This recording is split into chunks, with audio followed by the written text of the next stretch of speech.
Монголын үндэсний олон нийтийн телевизийн захирал Даваа Баяр үндэслэхүүгээр ажлаасаа халагдсан гэж үзэн Монголын үндэсний радио телевизийн үндэсний зөвлөлд гомдол гарган ерөнхий захирал Наранбаатарын ажлаас халах шийдвэрийг хянуулахаар Баянгол өргөн шүүгт хандлаа. Архангай аймгийн засаг дарга Тус аймгийн Арчилсан намын дарга Батэрднийг албан тушаал эрх мэдлээ хэвтрүүлсэн эрх сэжиглэн авилгатай тэмцэх газрын мөрдөн шалгах хэлцэж шалгаж эхэлжээ. Улсын хурал дахь бие даагч гишүүдийн зөвлөлөөс энэ 7 хоногт улсын хурлын чуулган байнгын хороодоор хилцэх асуудлын талаар байр сууриа илэрхийллээ.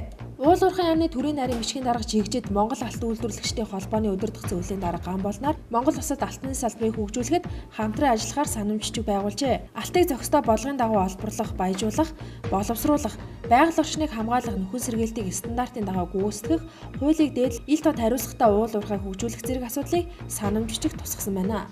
Улсын хурал дахь Монгол Ардын намын бүлэг ээлжид хуралдаанаар хэд хэдэн асуудал хилцсэний дотор мөрдөх албаны тухай, тагнуулын байгууллагын тухай хуульд нэмэлт өөрчлөлт оруулах тухай, Монгол Улсын хөлийн тухай хуульд нэмэлт өөрчлөлт оруулах тухай, гүйцэтгэх ажлын тухай хуульд нэмэлт өөрчлөлт оруулах тухай гэсэн багц төслийг хилцжээ. Улсын хурлын дэд дарга Гончигдорч зүүн хойд Азийн эмэгтэй парламентчдын чуулга уулзсанд оролцсон. Бүгд найрамд гарчилсан Солонгос ард улсын ардын дээд хурлын депутат хатагтай Ким Сон Ху тэргүүтээ төлөөлөгчдийг төрийн ордонд хүлээн авч уулзжээ.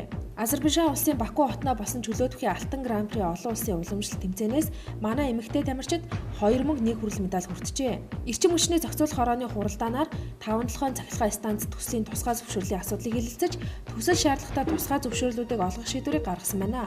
Монгол Улсын ерөнхийлөгч Илбэг Доржийн санаачлахаар том төрөөс ухаалаг төрлөн үндэсний зөвлөлт уулзалт болсон. Энэ уулзалтаар ерөнхийлөгч Илбэг Дорж хууль тогтоомжийг боловсронгуй болгох чиглэлээр хэд хэдэн санал асуулгыг гаргасан.